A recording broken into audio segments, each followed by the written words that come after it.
लोकसभा चुनाव में मोदी जी रो राज पाचोला वाला आपा मोदी जी रो राज पाचोला वाला। अरे लुम्बा राम जी चौधरी रो सगला साथ निभावा जी, लुम्बा राम जी चौधरी रो सगला साथ निभावा जी।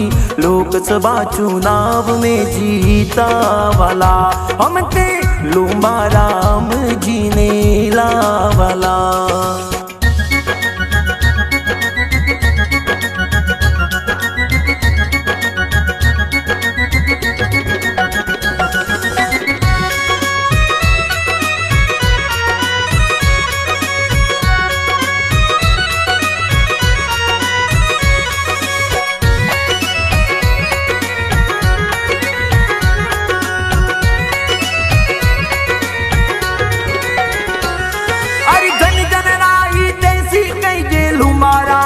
चौधरी जन जन राही तेसी कई जे लुम्बा राम जी चौधरी 36 कौमरा कई जे लाडलाए तो 36 कौमरा कई जे लाडला।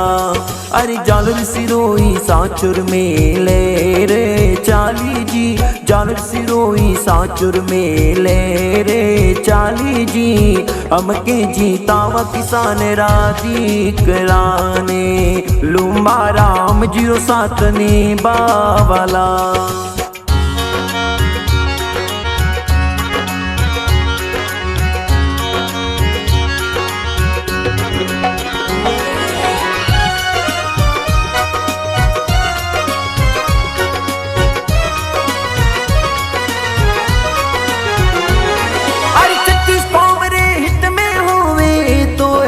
हाजिर जी 36 कौमरे हित में होवे ए तो ए हाजिर जी। लुम्बा राम जी रो साथ निभावणो सबने लुम्बा राम जी रो साथ निभावणो। अरे माई जवाई 32 पानी रे खातिर लड़िया जी, माई जवाई 32 पानी रे खातिर लड़िया जी। हरदम रे वे जनता रे साथ जी तो हरदम रे वे जनता रे साथ जी।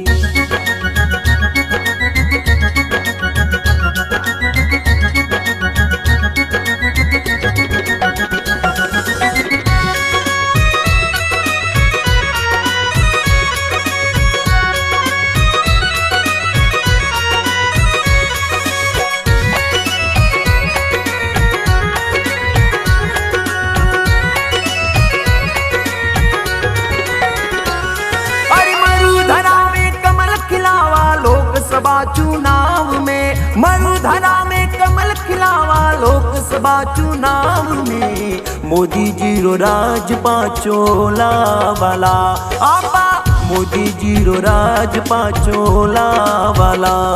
अरे लुम्बा राम जी चौधरी रो सगला साथ निभावा जी, लुम्बा राम जी चौधरी रो सगला साथ निभावा जी। लोकसभा चुनाव में जीता वाला हमते लुम्बा राम जी ने लावाला।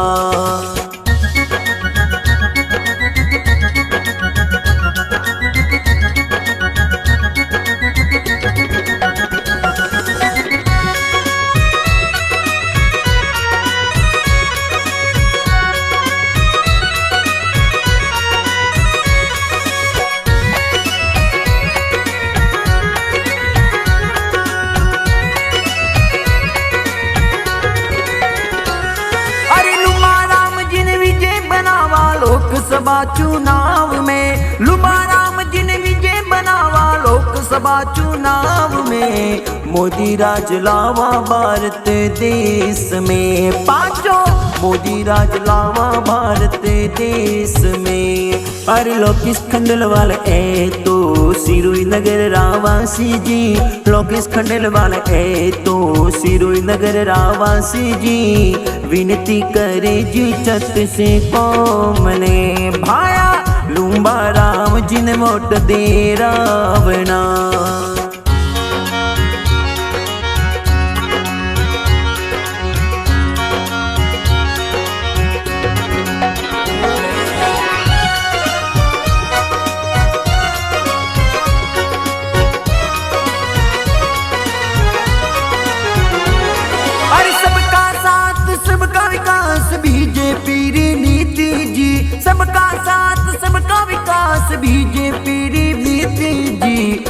देश हित में दीजो वोट जी भाइयों, देश राहित में दीजो वोट जी। अरे लोकेश खंडेलवाल करे जनता ने अरदास जी, लोकेश खंडेलवाल करे जनता ने अरदास जी। बीजेपी ने हमके जीतावनी भाइयों, किसान रा बेटा रो ध्यान राख जो बहनों, किसान रा बेटा रो ध्यान राख जो। हमके लुम्बा राम जी ने जीतावना।